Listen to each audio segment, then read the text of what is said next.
ನನಗೆ ಒದಗಿದ್ದು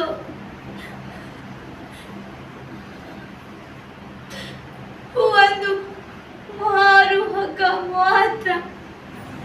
ಮದುವೆಯಲ್ಲಿ ಸಪ್ತಪದಿ ತುಳಿಯುವಾಗ ಮುಂದೆ ಮುಂದೆ ಹೆಚ್ಚಿ ಹಾಕಿದ ಅಪ್ಪ ಜೀವನದಲ್ಲಿ ಯಾಕೋ ಹಿಂದೆ ಉಳಿದು ಬಿಟ್ಟ. ದೇವರನ್ನು ಪೂಜಿಸಲಿಲ್ಲ, ಹರಿಕತೆ ಕೇಳಲಿಲ್ಲ. ಮುತ್ತೈದೆಯಾಗಿ ಕುಂಕುಮ ಕೂಡ ಇಡಲಿಲ್ಲ. ಅಪ್ಪ ಅಂದ್ರೆ ಆಕಾಶವಷ್ಟೇ ಅಲ್ಲ, ಆಕಾಶವನ್ನು ಮೀರುವವನು ಅಪ್ಪ. ಜೀವನದ ಕನಸಿನ ಸಂತೆಯನ್ನು ನನಸು ಮಾಡಿದ ಅಪ್ಪ ಯಾಕೋ ಹಿಂದೆ ಉಳಿದು ಬಿಟ್ಟ. ಗ್ರಾಹಕರೇ, ಸೆಕೆಂಡ್ ಹ್ಯಾಂಡ್ ವಾಹನ ಬೇಕಾ? ಕಾರ್ ಮತ್ತು ಬೈಕ್ ಬೇಕಾದರೆ ನ್ಯಾಷನಲ್ ಆಟೋ ಕನ್ಸಲ್ಟೆಂಟ್ಗೆ ಭೇಟಿ ನೀಡಿ. ನೀವು ಭೇಟಿ ನೀಡಬೇಕಾದ ಸ್ಥಳ old DSP circle, BSL office near KC park, Dharwad. Mobile ಸಂಖ್ಯೆ 7348821313. ಮಾತೃ ಪರಂಪರೆಯನ್ನು ಒಂದೆಡೆಯಲ್ಲಿ ಕಂಡುಕೊಳ್ಳುವ ಪ್ರತಿಭೆ. ಪಿ ಲಂಕೇಶ್ ಅವರು ಬರೆದ ನನ್ನವ್ವ ಫಲವತ್ತಾದ ಕಪ್ಪು ನೆಲ. ನನ್ನವ್ವ ಫಲವತ್ತಾದ ಕಪ್ಪು ನೆಲ. ನನ್ನವ್ವ ಫಲವತ್ತಾದ ಕಪ್ಪು ನೆಲ. ಅಲ್ಲಿ ಹಸಿರು ಪತ್ರದ ಹರಿವು, ಬಿಳಿಯ ಹೂ ಹಬ್ಬ, ಸುಟ್ಟಷ್ಟು ಕಸವು, ನೊಂದಷ್ಟು ಹೂ ಹಣ್ಣು. ಮಕ್ಕಳೊಂದರೆ ಅವಳ ಅಂಗಾಂಗ ಪುಳಕ. ಮಕ್ಕಳೊಂದರೆ ಅವಳ ಅಂಗಾಂಗ ಪುಳಕ. ಹೊತ್ತ ಬುಟ್ಟಿಯ ಇಟ್ಟು ನರಳು ಎಫೆ ಮುಚ್ಚಿದಳೋ ತೆರೆಯದಂತೆ.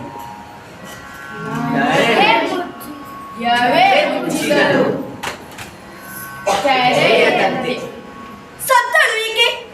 ಬಾನು ಬೆಣ್ಣಿನ ಮುದುಕಿಗೆಷ್ಟು ಪ್ರಾಯ, ಎಷ್ಟೋ ಗಾದಿಯ ಚಂದ್ರ. ಒಲೆಯದರು ಹೋಲಿಗೆಯ ಸಂಭ್ರಮ. ಎಷ್ಟೋ ಸಲ ಈ ಮುದುಕಿ ಹುಡುಕುತ್ತ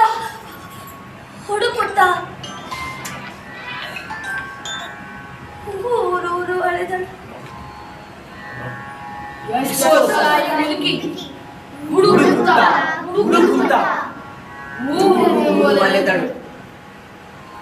ತಪ್ಪಿಸಿಕೊಂಡ ಮುದಿಯಮ್ಮೆಗೆ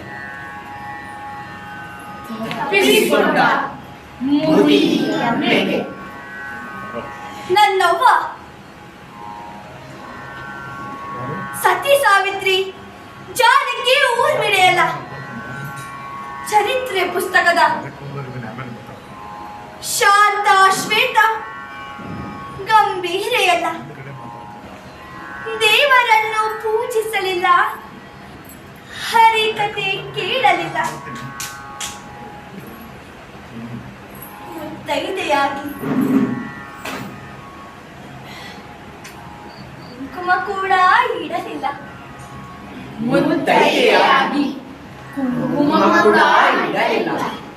ಸಣ್ಣತನ, ಕೊಂಕು, ಕೆರೆದಾಟ, ಕೋತಿಯ ಹಾಗೆ ಎಲ್ಲಕ್ಕೆ ಮನೆತನದ ಉದ್ದಾರ ಸೂತ್ರ.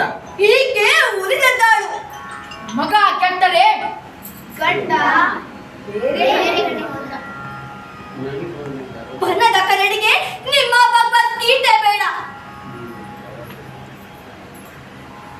ನನ್ನವ್ವ ಬದುಕಿದ್ದು ಕಾಳು ಕಟ್ಟಿಗೆ ದುಡಿತಕ್ಕೆ. ಮಕ್ಕಳಿಗೆ ಮೇಳೊಂದು ಸೋರು, ಅನ್ನ ರೊಟ್ಟಿ ಹಚ್ಚಡಕ್ಕೆ. ಸರಿಕರನ ಎದುರು ತಲೆ ಎತ್ತಿ ನಡೆಯಲಿಕ್ಕೆ.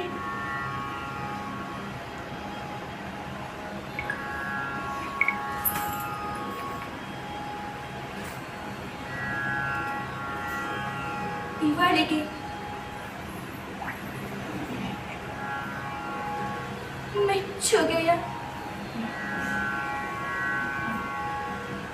ಕೃತಜ್ಞತೆಯ ಕಣ್ಣೀರು ಎತ್ತಿದ್ದಕ್ಕೆ ಸಾಕಿದ್ದಕ್ಕೆ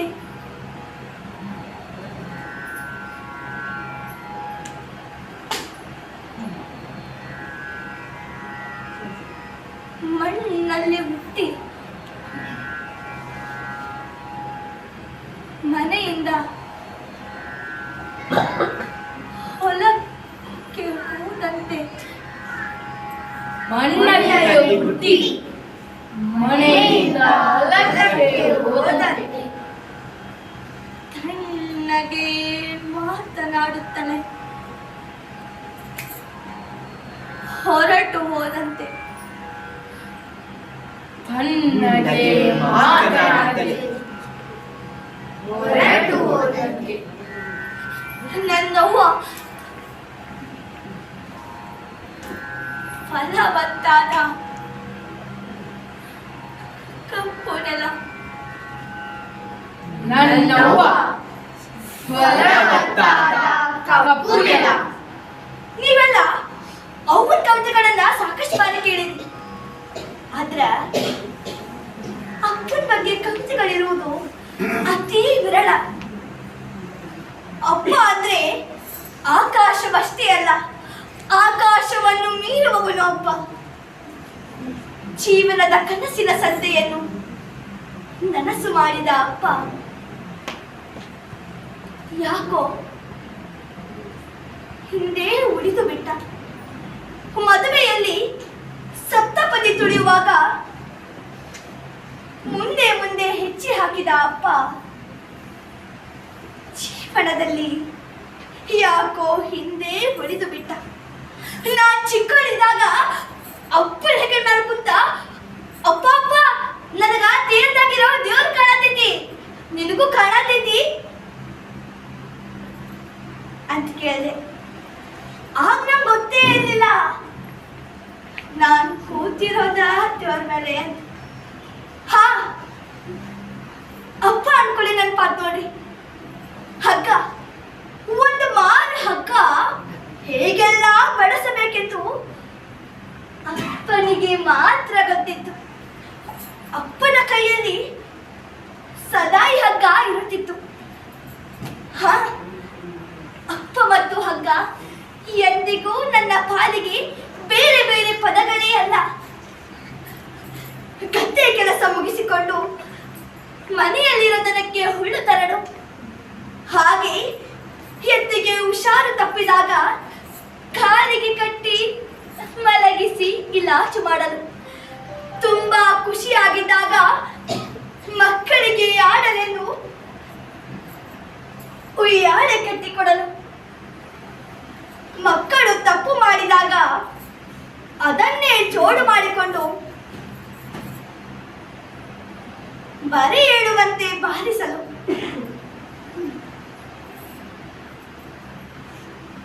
ಹೀಗೆ ಅಪ್ಪ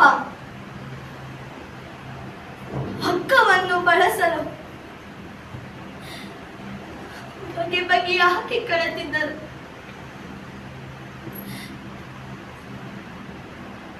ಅಪ್ಪ ಕೊನೆಯ ಸಲ ಕಟ್ಟಿದ್ದು ಮರದ ಕೊಂಬೆಯೊಂದಕ್ಕೆ. ಹೇಗೆ ಕಟ್ಟಿದ್ದರೆಂದು ನೋಡಿದವರಿಲ್ಲ.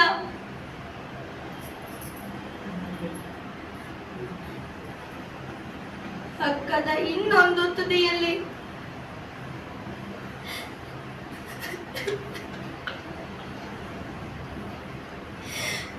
ಅಪ್ಪ ನೇದಾಡುತ್ತಿದ್ದನಷ್ಟೇ. ಈಗಲೂ ಅಪ್ಪನ ಊರಿಗೆ ಬರು, ನನ್ನ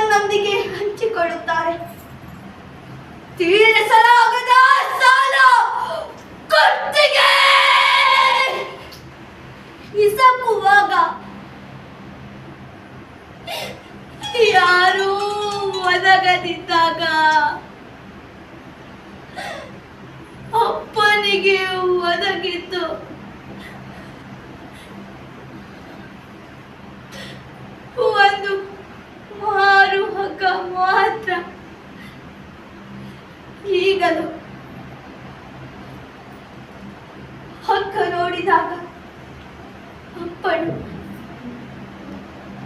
ಅಪ್ಪನ ನೆನಪಾದಾಗ ಅಕ್ಕವು ಎರಡೂ ನನ್ನ ಕಣ್ಣ ಮುಂದೆ ಚಿತ್ರವಾಗುತ್ತದೆ.